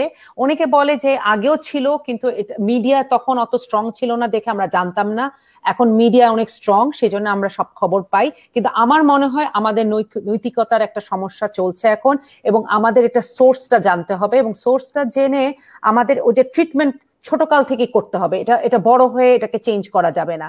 সো এবং এটা যদি ছোট থেকে ঠিক করতে হয়, টেক্সট বুক খুব ইম্পর্টেন্ট। সেই জন্য মানে তামান্নার একটা বড় দায়িত্ব এখানে এই কাজগুলি করার জন্য, সেটাই আমি বলতে চাচ্ছিলাম ওনাকে। ধন্যবাদ আপু। আমি অবশ্য কিছুদিন আগে আমি একটি টক শো করেছিলাম, সেটা হচ্ছে যে ধর্মনিরপেক্ষতা এবং নৈতিকতার অবক্ষয়। সেই অনুষ্ঠানে বক্তারা ছিলেন। আমার সেখানে প্রশ্ন ছিল অ্যাকচুয়ালি যে আমাদের দেশে বর্তমানে যে শিক্ষা কারিকুলাম যে আছে, সেই শিক্ষা কারিকুলামে আমি মনে করি যে বিশেষ করে এই ধরনের কিছু ইম্পর্টেন্ট জিনিস আমাদেরকে ছোট সময় থেকে যেন বাচ্চারা গড়ে উঠে, জেনে উঠে, এই বিষয়ে আমাদেরকে ইনক্লুড করতে হবে, যেন পরবর্তীতে সেটা সামাজিক ভাবে, তো সমাজ তো একটা পরিবার তো আছেই, কিন্তু আপনাদের সাথে আমি একদিকে একটু দ্বিমত পোষণ করতে চাচ্ছি, যেহেতু আপনারা অবশ্যই একজন পুরুষ চেয়েছিলেন এখানে, যে হ্যাঁ আমরা চলে যাচ্ছি, আমরা হাজব্যান্ড ওয়াইফ চলে যাচ্ছি, আলাদা বাসায় থাকছি, কিন্তু সেখানে কিন্তু পারিবারিক বন্ধনে কিন্তু একটা বিরাট ফাটল দেখা যাচ্ছে। পারিবারিক বন্ধনের ক্ষেত্রে শ্বশুর শাশুড়ি, বাবা মা, ভাই বোন, যাকেই বলেন, ওদের ক্ষেত্রে কিন্তু বিরাট একটা যে একটা বন্ধন ছিল, সেই বন্ধনটা থেকে ওরা বর্তমান সময় ছেলে মেয়েরা দূরে চলে যাচ্ছে। ওখান থেকে কিন্তু আমি যদি বলি, বিশেষ করে আমি এখানকার একটু কথা বলি, আমি বাংলাদেশের বাইরের কথা বলছি, আগের কথা বাদ দিয়ে বাংলাদেশের বাইরের কথা বলছি। যে চায়নাতে যারা আছেন, যারা চাইনিজ ফ্যামিলি, আপনারা দেখবেন যে ওরা উপরে সবাই মিলে থাকে, ছোট নিচে একটা ব্যবসা করে। ওরা দাদা দাদি নানা নানি চেষ্টা করে যে সব ফ্যামিলি নিয়ে থাকতে। তার মানেটা কি, ওদের যে একটা ট্রেডিশন আছে, সেই ট্রেডিশনটা, ওদের যে একটা মুরব্বীদের যে একটা শিক্ষার ব্যবস্থা আছে, যে মুরব্বীরা যেভাবে দেখছেন, বাবা মারা দাদা দাদি নানা নানিরা যেভাবে দেখছেন, তারা যেন সন্তানদেরকে সেই ধরনের কিছুটা গাইডেন্স দিতে পারে, আবার একটু হেল্পও হয়। বাংলাদেশে যদিও কানাডার মতো যে হয়তো বা ডে কেয়ার সেন্টারটা অতটুকু মানে আস্তে আস্তে আরো একটু ডেভেলপ হচ্ছে, সবাই কি বাচ্চাদেরকে ডে কেয়ার সেন্টারে দিয়ে কি নিরাপদ বোধ করছেন? মোটেই না। হ্যাঁ, কিন্তু অনেকে যদি শ্বশুর শাশুড়ি বা যদি বাবা মার কাছে থাকতে পারে, তাহলে কিন্তু অনেক নিরাপদ বোধ করেন আর কি। আমি এই ক্ষেত্রে আমি বলবো যে ভালো মন্দ দুটো দিকই আছে, এখন যে যেভাবে জিনিসটাকে সমাজে নিয়ে যায়। কিন্তু তার চেয়ে বড় দিক হচ্ছে যে আপু, যেটা মেহেজাবিন আপু বলেছে, যে আমি আগেও বলেছি অনেককে, যে আমাদের শিক্ষা কারিকুলামে কিছু গুরুত্বপূর্ণ জিনিস মানে ইনক্লুড করা ইজ ভেরি ইম্পর্টেন্ট, যেন বাচ্চারা যে ছোট সময় থেকেই সেটা যেন জেনে উঠে, বুঝে উঠে যে আসলেই জিনিসটা কি। তো আমাদের তো অনুষ্ঠানের প্রায় শেষ পর্যায়ে চলে আসি। আমি সিনথিয়ার কাছে খুব সংক্ষেপে জানতে চাচ্ছি যে আসলে এই শ্বশুর শাশুড়ি এবং আলাদা থাকার বিষয়টি তুমি কিভাবে দেখছো? আচ্ছা, তো এখন এই বিষয়ে আমার একেবারে অভিজ্ঞতা নেই, যেহেতু আমি এখানে থাকি। আমি তামান্না মৌর আপুর একটা কথা পিক করে ওটার উপরে বেস করে বলি আমার অভিজ্ঞতা। Gender equality begins at home. তো আমার 4 বছরের একটা মেয়ে আছে। তো বিভিন্ন সময় সে দেখে যে তার মা চাকরির প্রয়োজনে একা একা ট্রাভেল করে যাচ্ছে 1 সপ্তাহের জন্য, তখন তার বাবা তার খেয়াল রাখছে। আবার তার বাবার যখন চাকরির প্রয়োজনে 1 সপ্তাহের জন্য হয়তো শহরের বাইরে যেতে হচ্ছে, তার মা তার খেয়াল রাখছে। এই ইকুয়ালিটিটা দেখে কিন্তু আমার মেয়ে বড় হবে, তো ও এই জিনিসটা শিখবে যে বাবা মা দুজনেই বাইরে কাজ করে। ওই যে ওনারা বললেন এটা ছোটবেলা থেকে শিখতে হবে, এটা ছোটবেলা থেকে আমার মেয়ের মধ্যে কিন্তু আমি এই জিনিসটা দিয়ে দেবো যে আমি যেহেতু ভবিষ্যৎ ইয়ের কথা বলছি এবং দেশের বাইরের কথা বলছি, আমি চাইবো যে সে জানুক এবং সে এটা শিখে বড় হোক। মেয়ে ছেলে আলাদা কোনো কিছু না, দুজনেরই অধিকার একই রকম,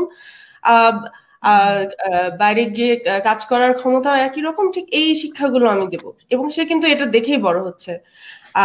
আর মানে আপনার আমার মতে, হ্যাঁ, যদি বাধা আসে, আমার মতে বাংলাদেশের মেয়েদের এই জিনিসগুলো না আরেকটু বেশি ভোকাল হওয়া উচিত, যে আমি বাইরে গিয়ে কাজ করতে চাই, বা আমি এই জিনিসগুলো, চাকরি করার অধিকার, এটা কিন্তু খুব বেসিক হিউম্যান রাইট। মানে আমি বাইরে গিয়ে কাজ করব কি না, আমি পড়াশোনা তো করলাম, বেশিরভাগ ক্ষেত্রে দেখা যায় যে বাবার বাড়ি থেকে আপনার মেয়েটার পড়াশোনা খরচ দেওয়া হয় বা এরকম।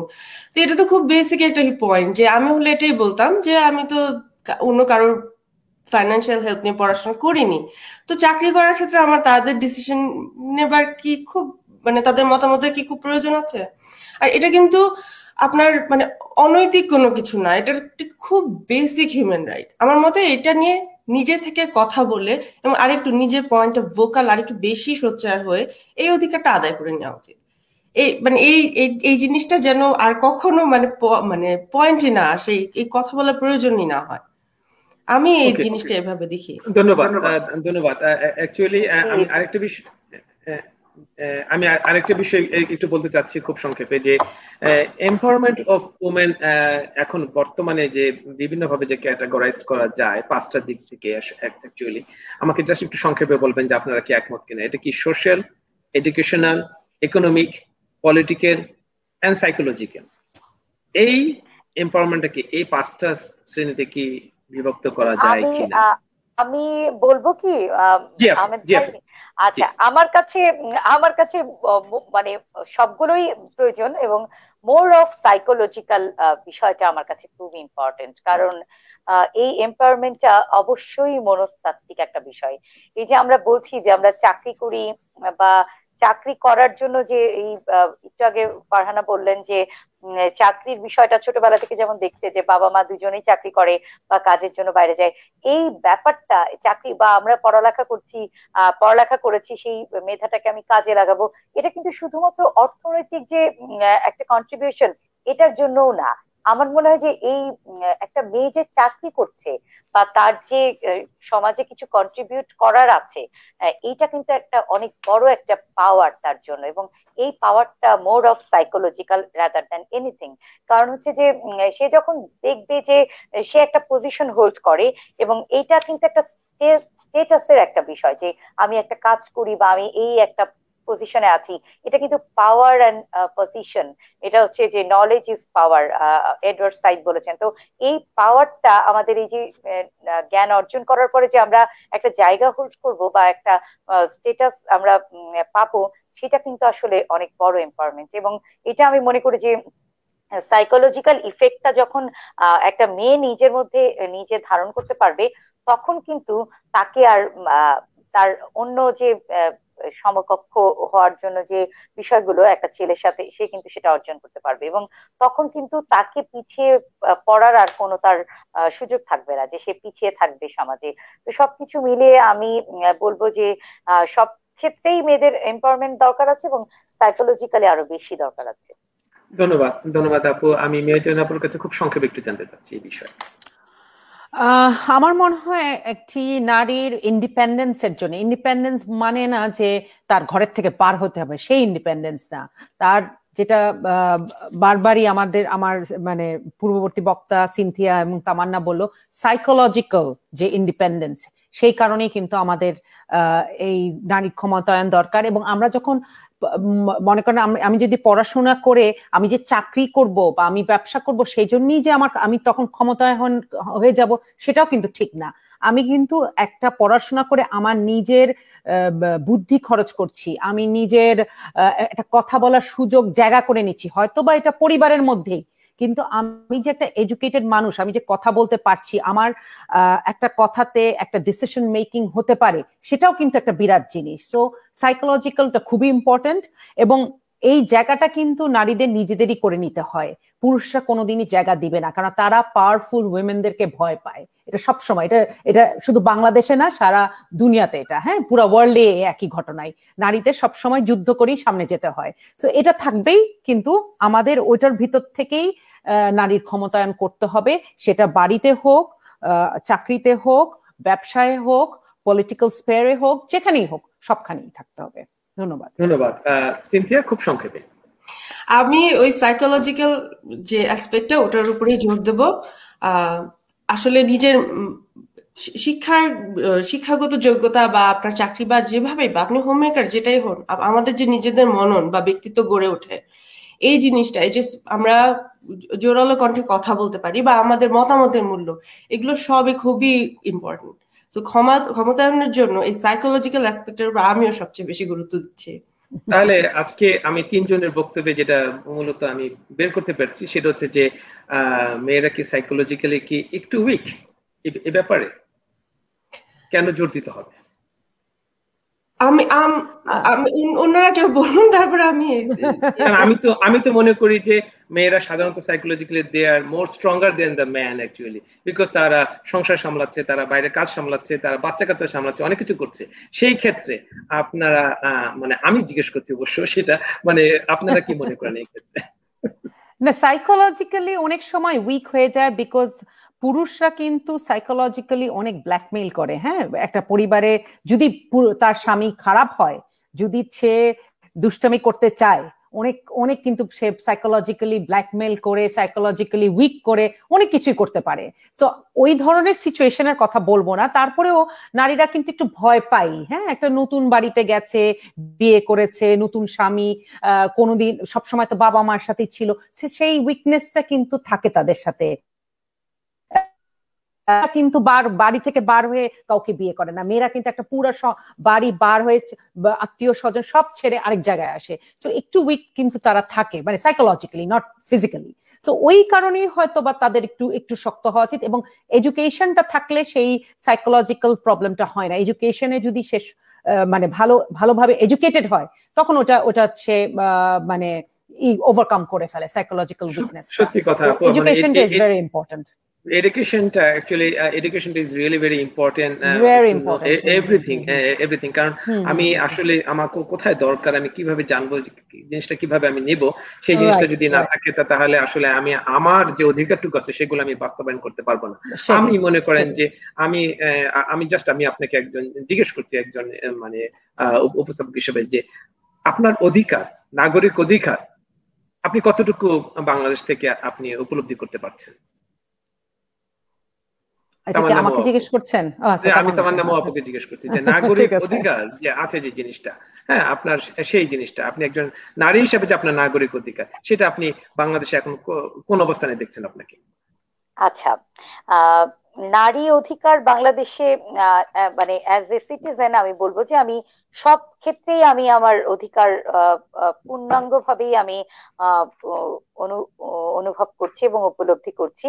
আমি দেখছি যে বাংলাদেশের নারী পুরুষ, বাংলাদেশের সংবিধানেও আছে নারী পুরুষের সমান অধিকারের বিষয়টি, এবং প্রত্যেকটা ক্ষেত্রে নারীর, ইভেন নারীর তথ্য পাওয়ার যে অধিকার, নারীর তথ্য অধিকার আইন নিয়ে আমি কিছুদিন আগে ক্যাবিনেট একটা সেমিনার, একটা ওয়ার্কশপে অ্যাটেন্ড করেছিলাম গত মাসে। তো নারীর যে তথ্য জানার অধিকার, সেটা নিয়েও কিন্তু বর্তমান সরকার কাজ করে যাচ্ছে।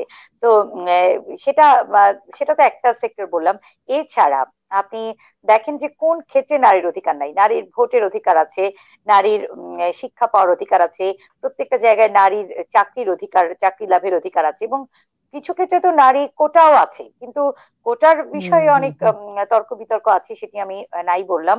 বাট যে কোনো ক্ষেত্রে আপনি যদি বলেন যে নারীর মানে অ্যাজ এ সিটিজেন আমি আমার অধিকারগুলো পাচ্ছি কিনা, আমি বলবো যে আমি পরিপূর্ণভাবেই পাচ্ছি, 100% পাচ্ছি। এবং কোনো ক্ষেত্রেই নারী যে পিছিয়ে নেই, বা নারীর একটা নাগরিক হিসেবে নারীর কোনো মানে কোনো অধিকারের ঘাটতি আছে, সেটি আসলে আমি অন্তত দেখছি না বর্তমান সরকারের আমলে। ধন্যবাদ, ধন্যবাদ আপু। আমি মেজান আপুর কাছে সংক্ষেপে জানতে চাচ্ছি, প্লিজ। আমরা শুধু সৌদি আরবের দিকে একটু তাকাই। একটা নারী, সে নিজে গাড়ি চালাতে পারে না, সেটার কথা চিন্তা করলে আমি নিজেকে মনে করব অনেকই আমার অধিকার আছে। আমি আসলে প্রত্যেকটা অধিকারই মানে মানে উপলব্ধি করতে পারছি, ইউজ করতে পারছি, এবং আমার প্রত্যেকটা অধিকার আছে, সোজা কথা। মানে এটার কিছু বলার নাই। আজকে যদি আমি আফগানিস্তানে জন্ম হতাম, তাহলে হয়তো বা আমার কোনো মানে নারীদের কোনো সমান মানে সাথে পুরুষদের সাথে বসারও অধিকার নাই। সেই দিক দিয়ে চিন্তা করলে আমরা অনেক সামনের দিকে আছি। সো আমাদের এটা আসলে অধিকারের কথা বলার কোনো প্রশ্নই আসে না বাংলাদেশে। আমরা সবকিছুই করছি। আমরা যদি এখন বলি যে আমরা রকেটে উঠে চলে যেতে চাই, সেটাও সম্ভব। সো এভারেস্টও আমরা জয় করে ফেলেছি। সো এখন এটা প্রশ্নই আসলে, এই প্রশ্নটা করার কোনো যুক্তি নেই এখন আর এটার। আচ্ছা, প্রিয় দর্শকবৃন্দ, আপনারা দেখতে পেরেছেন যে বাংলাদেশে বর্তমানে নারী অধিকার এবং আমাদের যে নাগরিক অধিকার, এই বিষয়ে বাংলাদেশ অনেক দূরে এগিয়ে আছে। বাংলাদেশের যে উন্নয়নের ক্ষেত্রে যে আজকে যে ভূমিকা রাখছে নারীরা, তা বিরাট একটি সাফল্য রেখেছেন আমাদের মাননীয় প্রধানমন্ত্রী শেখ হাসিনার নেতৃত্বে। বাংলাদেশের যে বিভিন্ন উন্নয়ন হচ্ছে, সেটা নারীদেরই একটি অবদান। এবং উনি মাদার অফ হিউম্যানিটির যে উপাধি পেয়েছেন, সেটি অবশ্যই একটি নারীর ক্ষেত্রে যে অবদান রেখেছেন বর্তমান বিশ্বে বাংলাদেশের প্রতিটি নাগরিকের ক্ষেত্রে, সেটি একটি উল্লেখযোগ্য দৃষ্টান্ত। আমি আজকের অনুষ্ঠানের শেষ প্রশ্ন আপনাদের কাছে খুব সংক্ষেপে জানতে চাবো যে নানা অর্থনৈতিক, সামাজিক, প্রাকৃতিক প্রতিকূলতা থাকা সত্ত্বেও বাংলাদেশে যে অভাবনীয় আর্থিক সমৃদ্ধি, উন্নয়ন এবং প্রবৃদ্ধি অর্জন করা সম্ভব হয়েছে, তা মূলত নারীর ক্ষমতায়ন ও অগ্রগতির জন্যই। এই বিষয়ে আপনারা কতটুকু একমত? খুব অল্প করে 30 সেকেন্ডে তামান্না মৌ আপু। তামান্না মৌ আপু, আপনি লাইনে আছেন? মেজবেন আপু, উনি নেটওয়ার্কের প্রবলেম আছেন। জি, দেখেন, বাংলাদেশের অর্ধেকই হলো নারী। সো নারীর যদি ক্ষমতায়ন না হয়, বাংলাদেশের উন্নয়ন হবে না। এবং আমরা আজকে দেখছি বাংলাদেশের উন্নয়ন প্রত্যেকটি ক্ষেত্রে, স্বাস্থ্য বলেন, শিক্ষা বলেন, ইকোনমিক পার্টিসিপেশন বলেন, এবং পলিটিক্যাল পার্টিসিপেশন বলেন, সব দিক থেকে। সো আমার মতে নারীর ক্ষমতায়ন হচ্ছে, এবং শুধু এখানে এটা থেকে যাবে না, এটা আরো সামনের দিকে যাবে। এটাই আমরা আশা করি যে আমরা যতটুকু করেছি তারপর আমাদের পরের জেনারেশন হয়তো আরো অনেক কিছু করে যাবে এবং আরো অনেক কিছু বাংলাদেশের হবে, যেটা আমরা আসলে এখন কল্পনা করতে পারছি না, কিন্তু অবশ্যই নেক্সট 10 to 15 ইয়ার্স আমরা দেখব। এবং শুধু শহরের নারীর ক্ষমতায়ন না, আমরা দেখতে চাই একদম ইউনিয়ন থেকে, ভিলেজ থেকে, একদম চর থেকে আরম্ভ করে সব জায়গায় নারীর ক্ষমতায়ন। শুধু শহরেরটা হলে তো হবে না, আমাদের সবাইকে ক্ষমতায়ন করতে হবে। সো এটাই আমি আশা করি যে প্রত্যেকটা নারীর ক্ষমতায়ন হবে।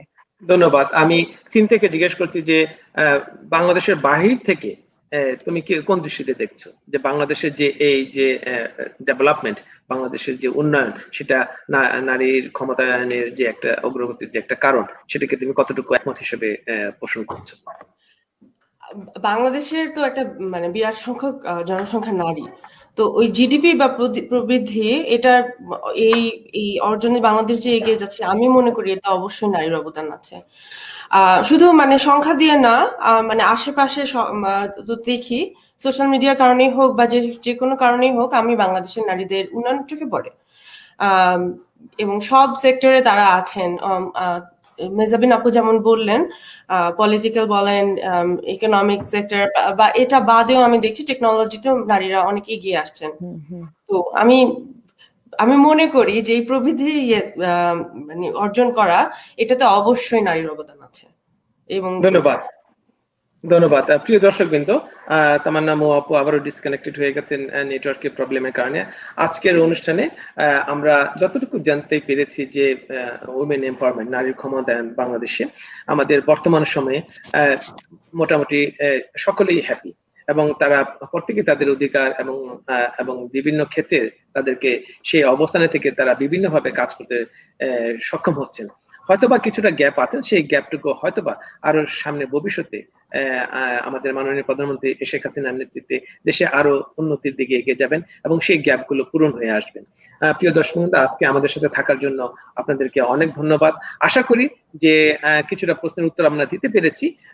আমি অবশ্যই একটু বিব্রতকর অবস্থায় আছি যে যেহেতু আজকে আমাদের গেস্ট স্পিকার বলেছেন যে একজন পুরুষ থাকলে হয়তো বা একটু ভালো হতো, কিন্তু আজকে যেহেতু আর কিছুক্ষণ পরেই হচ্ছে 14ই ফেব্রুয়ারি, বাংলাদেশে আমাদের এখানে 13ই ফেব্রুয়ারি একটি ভালোবাসার দিবস। তো আমি অবশ্যই ইচ্ছা করে চাইনি যে আসলে সেই ভালোবাসা দিবসের আগে কোনো ঝগড়াঝাটি কিছু হোক বা একটা হট টক শো হোক। আমি একটা সুন্দর টক শো চেয়েছি যেন কালকের দিনটি যেন সুন্দরভাবে ভালোবাসায় পরিপূর্ণ হয়ে ওঠে, সকলের পরিবারের জন্য ভালোবাসা থাকে এবং সকলের মধ্যে যেন ভালোবাসাটা যেন বিদ্যমান থাকে। আমি আশা করছি যে আপনারা আজকে আমাদের অনুষ্ঠান থেকে কিছুটা উপলব্ধি করে থাকেন, যারা পারিবারিক ভাবে দেখছেন, যারা প্রতিটি আপনার মেয়ে, আপনার ছেলের বউ এবং তাদের সন্তানদেরকে আপনারা শিক্ষিত করে তুলুন যে তারা যেন সকল সমাজে এবং বাসায় এবং পারিবারিক ভাবে অফিস ক্ষেত্রে সকল ক্ষেত্রেই যেন তারা তাদের অধিকারটুকু এবং মর্যাদাটুকু যেন পেতে পারে, সেই হিসেবে আমরা যেন আমাদের ভবিষ্যৎ প্রজন্মকে গড়ে তুলতে পারি। আর এই কোভিড এর কারণে আমি বাংলাদেশে বলবো যে আমি কানাডা থেকে এখনো ভ্যাকসিন পাইনি। বাংলাদেশে বাঙালি যে আমাদের যে জনগণ আছেন অত্যন্ত ভাগ্যবান যে আপনারা ভ্যাকসিন পেয়েছেন। আমার বন্ধু বান্ধব আমার আগেই ভ্যাকসিন পেয়ে গেছেন। আপনারা সকলে ভ্যাকসিন নেন, কোনো চিন্তা ভাবনা না করে ভ্যাকসিন নিন। আপনি ভ্যাকসিন নিলে আপনার পরিবার সুস্বাস্থ্য থাকবে, আপনার আত্মীয় স্বজন সুস্বাস্থ্য থাকবে এবং সকলেই সুরক্ষা পাবে। আজকে এই বলে আজকে আমি আমার অনুষ্ঠান শেষ করছি। আপনাদের সাথে আবারও দেখা হবে ভবিষ্যতে। আমি আবার এই উমেন এম্পাওয়ারমেন্ট নিয়ে আসবো, অবশ্যই সাথে তখন কোনো পুরুষ থাকবেন, এই আশাটুকু আমি আপনাদেরকে দিচ্ছি। আপনারা সকলে ভালো থাকুন, আবার কথা হবে, দেখা হবে। আল্লাহ হাফেজ।